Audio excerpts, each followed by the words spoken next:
Buenos días, señora consejera. Voy a intentar que en el transcurso de esta interpelación nos aclare o nos explique usted qué medidas ha puesto en marcha para reactivar, o casi diría que para rescatar al sector turístico asturiano. Pocos van a ser los sectores que no se van a ver afectados por esta crisis económica que viene acompañando a la crisis sanitaria que estamos viviendo, pero sin lugar a dudas que uno de los que más duramente la va a sufrir es el sector turístico, uno de los primeros en cesar su actividad y, con toda probabilidad, que será uno de los últimos también en recuperar los niveles de mercado o los niveles de facturación que podía tener antes de esta crisis. Esta situación, que se está dando en todo el país o incluso en todos los países, en Asturias se ve agravada, bajo nuestro punto de vista, por dos motivos. Uno de ellos, la tipología o el tamaño de las empresas turísticas asturianas, y otro de ellos, la gran estacionalidad del sector que tenemos, que tiene muy pocas temporadas de temporada alta. Las empresas turísticas asturianas son todas, como saben, pequeñas empresas, en su mayoría autónomos, que por lo tanto tienen poco músculo financiero, podríamos decir, para soportar estos meses sin ninguna actividad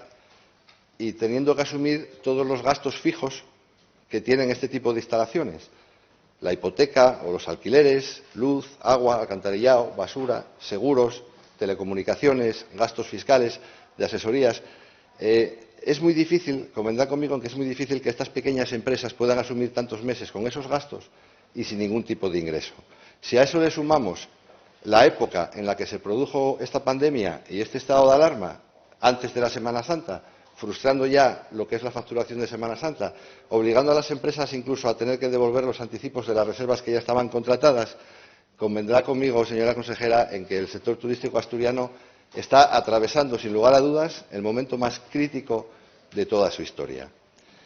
Y tenemos que tener en cuenta lo que representan esas pequeñas empresas para la economía asturiana. Unas pequeñas empresas que están generando durante los últimos años en Asturias más de 2.000 millones de euros a la economía asturiana, que concretamente en el año 19, en el último ejercicio, aportó a la economía asturiana más de 2.300 millones de euros y unos 50.000 puestos de trabajo.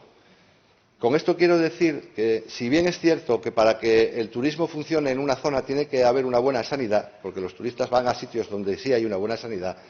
también tenemos que tener en cuenta, con esta aportación a la economía asturiana, que para que tengamos una buena sanidad tiene que haber sectores como el turismo que aporten dinero a nuestra economía. Y en este argumento que les estoy dando, señora consejera, tengo que aprovechar para intentar recomendarle, como consejera de Turismo, al señor presidente del Consejo de Gobierno, al señor Barbón, que cuando saque titulares en los medios de comunicación como los que salieron este fin de semana, no sé si denominarlos simplemente populistas o que van dirigidos seguramente a su parroquia, pero que se lo mire mucho, porque el sector turístico es muy importante para Asturias, y si vamos a tener tanto temor a que la gente de otras comunidades pueda venir aquí, no sé si seremos capaces de soportar al sector turístico asturiano. Casi seguro que le puedo confirmar que no seremos capaces, y lo siguiente será que a lo mejor tampoco podemos mantener en buenas condiciones nuestra sanidad.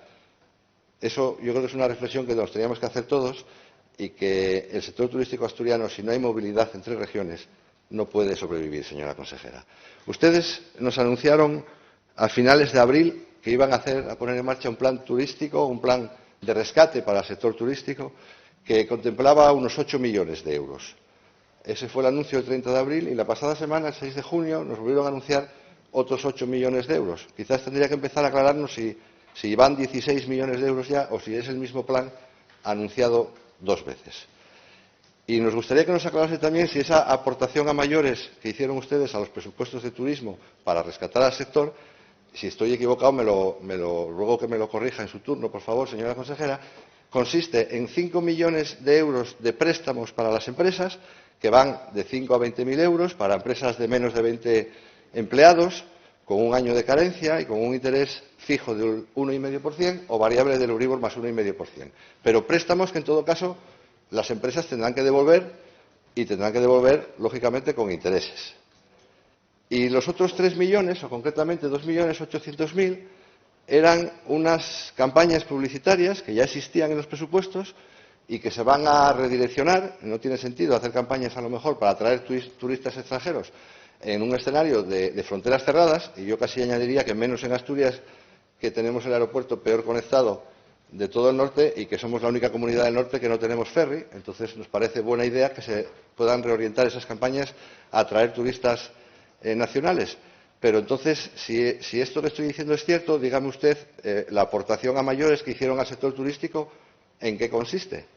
Porque si los 5 millones los van a tener que devolver las empresas porque son préstamos y con intereses, y los 2.800.000 resulta que ya estaban, pero que se van a redireccionar en las campañas. Y luego le escuchamos también decir algo sobre que ahora los proyectos líder van a poder financiar proyectos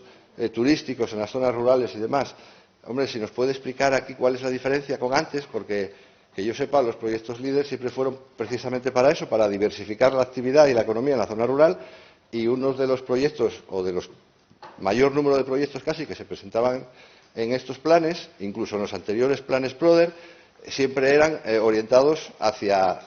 pues que la gente de la zona rural no solamente tenga que vivir de la agricultura y de la ganadería, sino a proyectos turísticos. Y gracias a eso tenemos un tejido empresarial pues asentando en cierta manera a la población de la zona rural asturiana, gracias a esas subvenciones que animaron a la gente a poner esas empresas y a generar ese empleo. Señora consejera, hablamos de muchos puestos de trabajo, hablamos de un sector muy importante y hablamos de un sector que con seguridad que está atravesando la crisis más dura de toda su historia. Quiero que nos explique en su turno, por favor, qué medidas son las que ha puesto usted en marcha y, concretamente, cuando se hicieron los presupuestos de Asturias estábamos en un contexto totalmente distinto al de ahora. Pues, concretamente, a día de hoy, ¿cuánto hay de más en el capítulo de turismo para... Gracias, señor Felgueres.